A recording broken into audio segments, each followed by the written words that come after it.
Thank you, Madam Deputy Speaker. I rise today to speak on the looming crisis facing us in relation to battery energy storage sites. Now, as members of this House have explained, these battery sites are beginning to play a larger and larger role in the transition to greener energy sources. But at the moment, ideology is winning the day and pragmatism is disappearing.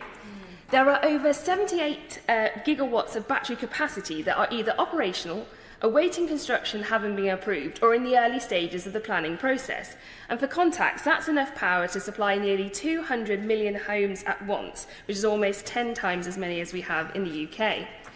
Now, one of the 1,100 installations that is proposed but not operational is the battery energy storage site just outside of Grendon in South Northamptonshire, a part of the wider Green Hill solar farm proposal, which is owned by Island Green Power, and I note the comments from the member for the South Cotswolds.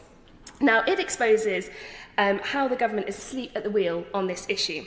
This BESS is a massive 500 megawatt site, which is proposed at the edge of the town, just a few hundred metres from the centre, as well as being next to the beautiful Grendon Lakes and the River Nen.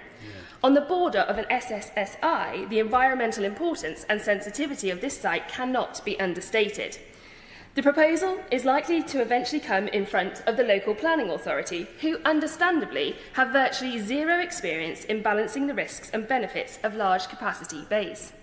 Now, the Housing and Planning Minister wrote to me this week after I raised several of significant risks this site poses to residents and the environment.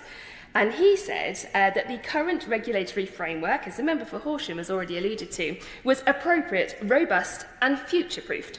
But I'm sure all members will agree that that does sound rather good, but the title of the framework that he spoke so highly of was Health and Safety Guidance.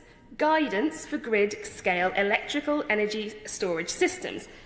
And unfortunately for him, the Minister has exposed exactly what is lacking in our approach to BESS.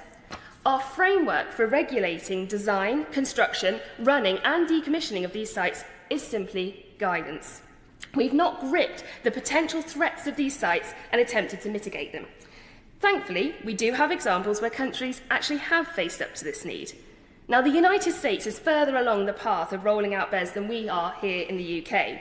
Like we have experienced here, they have faced large-scale fires, explosions, environmental concerns, and understandably, a gap in emergency response expert to these unique challenges.